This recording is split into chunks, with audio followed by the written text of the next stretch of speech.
소피의 오디오북 웰싱킹 제2부 부를 창조하는 생각의 뿌리 웰싱킹 페이지 160 부를 위한 초석 생각의 뿌리 2 세 번째 뿌리 선언 아무리 확고한 결단도 머릿속에만 있다면 없는 것이나 다름없다. 선언하라. 자기의 삶을 진취적으로 이끄는 사람은 선언할 수 있어야 한다. 결단을 내린 후 실패하지 않기 위해서는 필수적으로 선언을 해야 한다. 나는 결단과 선언을 즐긴다. 그래서 달성하고 싶은 목표가 생기면 주변 사람들에게 선언한다. 하지만 그보다 더 중요한 것은 나 자신에게 선언하는 일이다. 선언은 탈선하지 않고 목적지에 다다를 수 있도록 또 여러 갈래로 나뉜 길에서 한눈을 팔지 않도록 가드레일을 설치하는 작업이다. 선언을 하면 예상했던 것보다 훨씬 수월하게 목표를 달성할 수 있다. 인스타그램을 통해 끈기 프로젝트 운동편을 기획했을 당시 많은 사람이 100일간 운동하겠다고 참여했다. 대부분 이 100일간 이 프로젝트를 참가한다고 공개적으로 선언했으며 꼭 인증하겠다고 약속도 했다.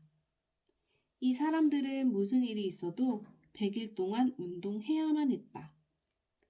스스로 가고자 하는 목표에 가드라인을 세워서 갈 수밖에 없도록 만든 것이다. 그 결과 200명 중에 90명이 넘는 사람이 프로젝트를 완수했다. 무려 50% 가까이 100일 운동을 성공한 것이다. 나 또한 이 프로젝트를 참여하며 중도에 그만둘 수도 있다는 생각을 단 한 번도 하지 않았다. 많은 사람에게 선언하면서 무조건 할 수밖에 없는 길로 들어섰기 때문이다. 오히려 혼자 할 때보다 함께하는 사람들이 있으니 훨씬 더 수월하게 해냈다. 그만둘 수 있는 상황이 생기면 핑계가 많아진다. 핑계가 많아진다는 것은 목표와 멀어지고 있다는 반증이다. 그러므로 목표를 이루고 싶다면 반드시 선언하라. 내가 결단을 내렸고 목표로 가는 길에 들어섰다는 사실을 만방에 알려라. 만약 당신이 누군가에게 본보기가 되어야 하는 리더의 입장이라면 선언의 힘을 더 중요하게 생각해야 한다. 선언을 하지 않는 사람 중에 진정한 리더는 없다. 우리가 일상에서 흔히 볼 수 있는 두 가지 유형의 리더가 있는데 내가 함께 일하는 두 리더의 사례를 예로 들어보겠다. 유형 1. 리스크를 선택하지 않고 선언하지 않는 리더. 직장에서 정말 열심히 일하고 매사에 최선을 다하며 애사심도 깊은 리더다. 그러나 이 사람은 목표를 두고 언제까지 이것을 하겠다고 선언하지 않는다. 일할 때 최선을 다할 뿐이다. 유형 2. 리스크를 선택하고 선언하는 리더. 이 리더는 언제까지 얼마만큼 자기 분야의 일을 해낼 것인지 분명한 목표를 선언한다. 내가 보기에도 가슴이 떨리는 큰 목표다. 유형 2의 리더는 자기가 선언한 목표를 달성하지 못해 실망감을 줄 때가 있다. 그래서 언뜻 보기에는 유형 1의 리더가 일을 더 잘하고 회사에 더 필요한 존재처럼 보일 수 있다. 유형 1의 리더는 리스크를 피하고 아무것도 선언하지 않았기 때문에 약속을 어긴 적이 없다. 일도 열심히 하고 애사심도 있어 모두가 잘하고 있다고 생각할 수 있다. 하지만 결과적으로는 유형 2의 리더가 성과도 더 좋았고 회사에서 따르는 사람도 많았다. 이유가 무엇이었을까? 내가 분석한 결과 유형 2의 리더는 선언한 목표치의 70% 이상은 항상 달성했다. 10개의 프로젝트를 2년간 진행하여 7개를 성공시키고 3개를 실패했다고 가정하면 실로 엄청난 성과다. 10개의 프로젝트 중 성공한 7개는 조직과 개인의 성과에 큰 영향을 끼쳤다. 그렇다면 실패한 프로젝트는 뭐 의미했을까? 그렇지 않다. 유형 2의 리더가 실패한 3개의 프로젝트는 앞으로 그가 더 성장할 수 있는 밑거름이 되었다. 그러나 유형 1의 리더는 아무 선언도 하지 않아 실패하지는 않았지만 성장하지도 않았다.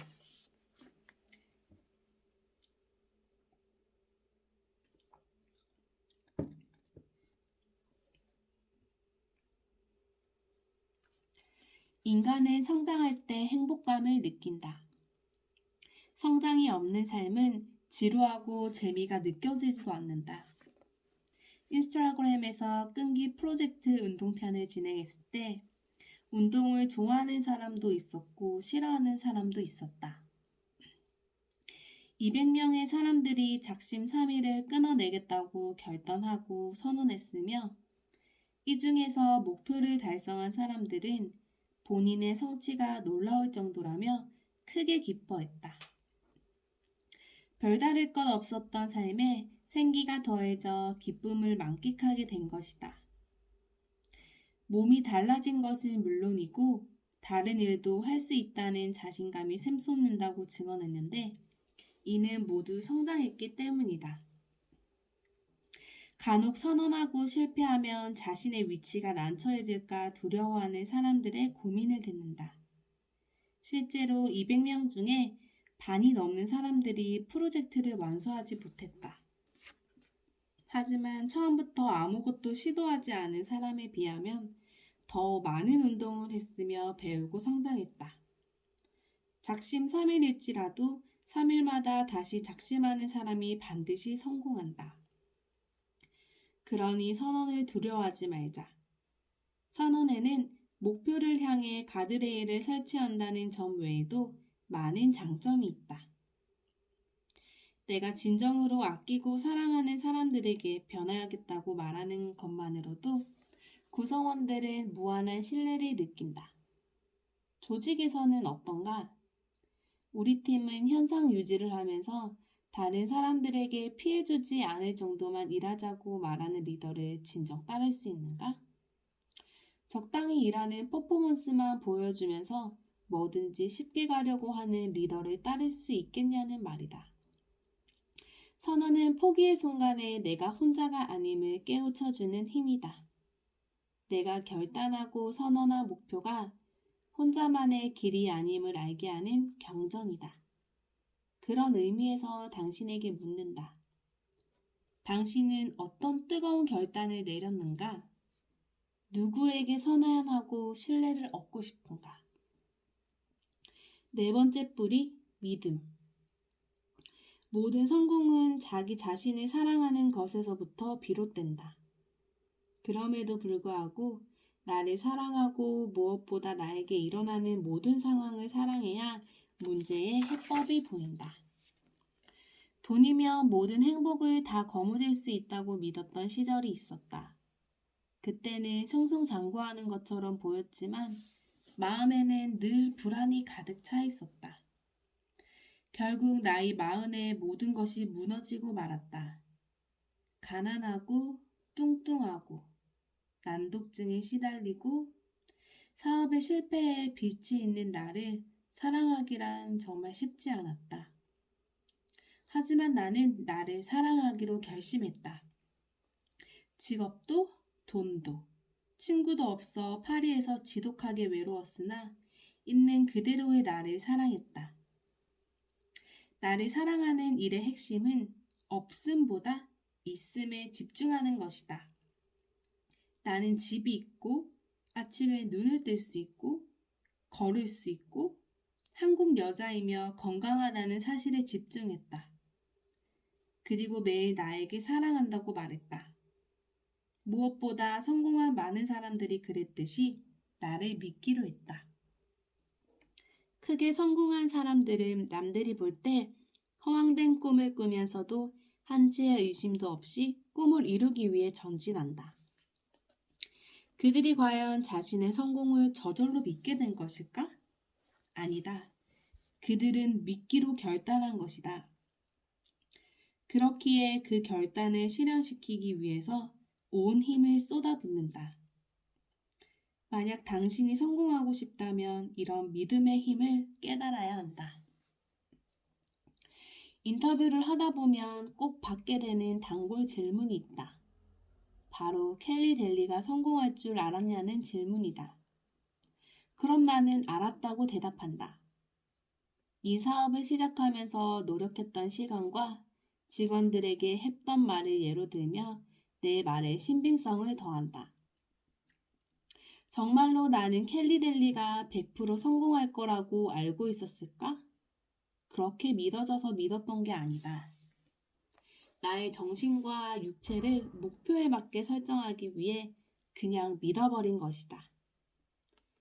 대책 없이 자신을 믿은 허풍쟁이 한 명을 소개하겠다. 한 젊은이가 사무실을 얻을 돈이 없어 부인이 얻은 20평짜리 신혼집에서 회사를 창업하기로 결심했다. 그리고 18명의 전 직원 앞에서 이렇게 선언했다. 우리는 102년간 생존할 회사를 세울 것이며 전 세계 인터넷 사이트 10위 안에 진입하는 최대 전자상거래 회사가 될 것입니다. 우리의 경쟁자들은 국내가 아닌 실리콘밸리에 있습니다. 그렇게 젊은이는 20평 남짓한 공간에 18명의 동료들과 창업했다. 당시 자본금은 7천만 원이 전부였다. 가난한 집에서 태어난 그는 금전적으로 지원받을 수 있는 상황이 아니었던 데다가 너무 못생겼다는 이유로 면접에서 수없이 낙방했다. 이 젊은이의 최악의 상황은 이게 다가 아니었다. 머리가 그다지 좋지 않아 고등학교 시험에도 떨어졌을 뿐만 아니라 대학은 삼수를 했다. 첫 번째 대입 시험에서 받은 수학 점수는 150만점에 1점이었다. 두 번째 시험에서는 19점을 받았다. 정말 기가 찰 노릇 아닌가? 이런 조건의 그가 직원들을 앞에 둔 채 어떻게 102년간 생존하는 회사를 세우고 세계의 유명 인터넷 회사들을 제치겠다고 선언했을까? 그야말로 허풍쟁이 중에 허풍쟁이나 마찬가지였다. 그러나 그는 실제로 자기가 한 말을 지켰다.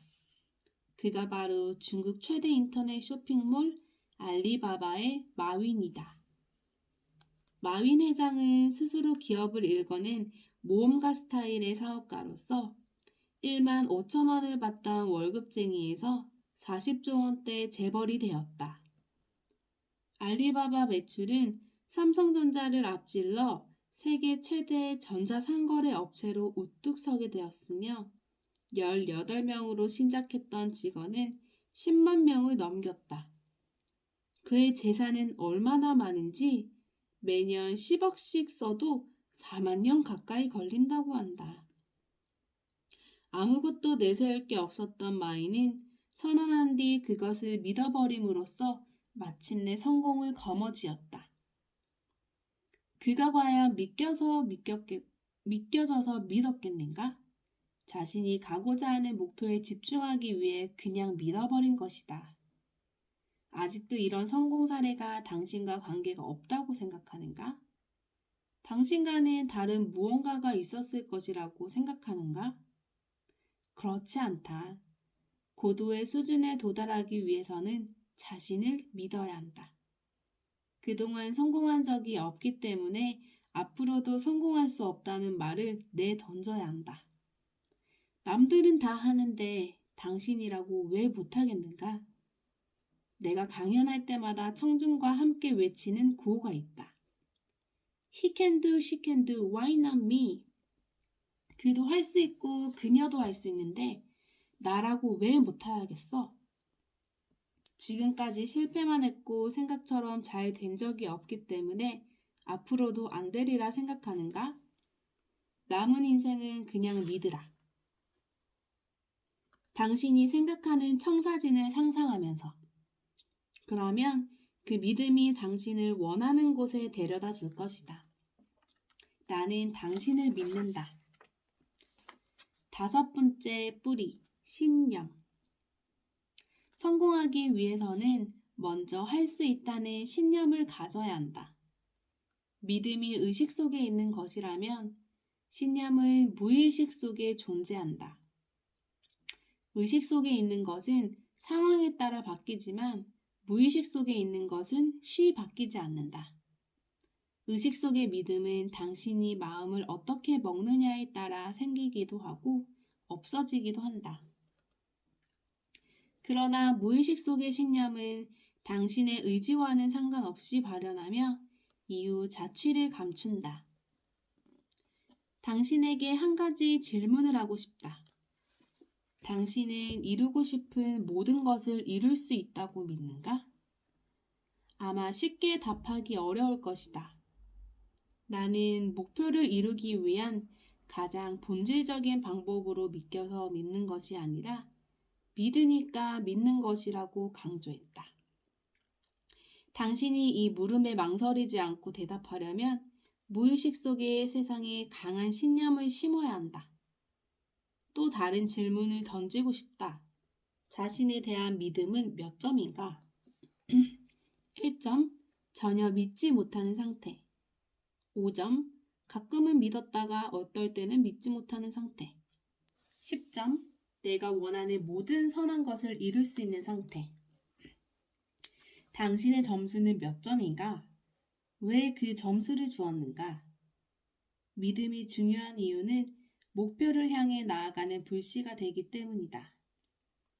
어떻게 하면 믿음의 불씨를 꺼뜨리지 않고 활활 타오르게 할 수 있을까? 자신에 대한 믿음이 1점에서 5점인 사람은 자기 자신을 사랑하는 시간을 더 가져야 한다. 삶의 우선순위에 자기 자신을 두고 사랑하는 일에서만큼은 타인보다 자신을 먼저 생각해야 한다. 자기를 사랑하지도 못하면서 어떻게 다른 사람을 위해 헌신하겠는가? 누구나 똑같은 24시간을 살아가지만 그 중에 최소 1시간 이상은 오로지 나 자신을 성장시키는 데 시간을 써야 한다. 당신이 짐작한 대로 나는 내 자신을 100% 믿는다. 그러나 처음부터 믿었던 것은 아니며 지금 이 순간에도 나를 믿기 위해 노력하고 있다. 최상의 상태를 유지하려고 운동과 명상, 선언과 독서에 많은 시간을 할애한다. 나를 믿을 만한 사람으로 여기기 위해서는 필수적인 활동이다. 의식 속의 믿음이 무의식 속에 자리 잡아 신념이 되게 하기 위해서는 반복하는 수밖에 없다. 인간은 성장하고 있다고 느낄 때 행복감을 얻는다. 습관 하나를 바꾸면 시간이 갈수록 엄청난 복리로 인생을 성장시킨다. 그러면 무의식 속의 자신을 믿는 마음이 신념으로 변하게 된다. 아주 작은 습관 하나를 고치는 것만으로도 충분하다. 다만 중요한 것은 반복, 또 반복해야 한다는 것이다.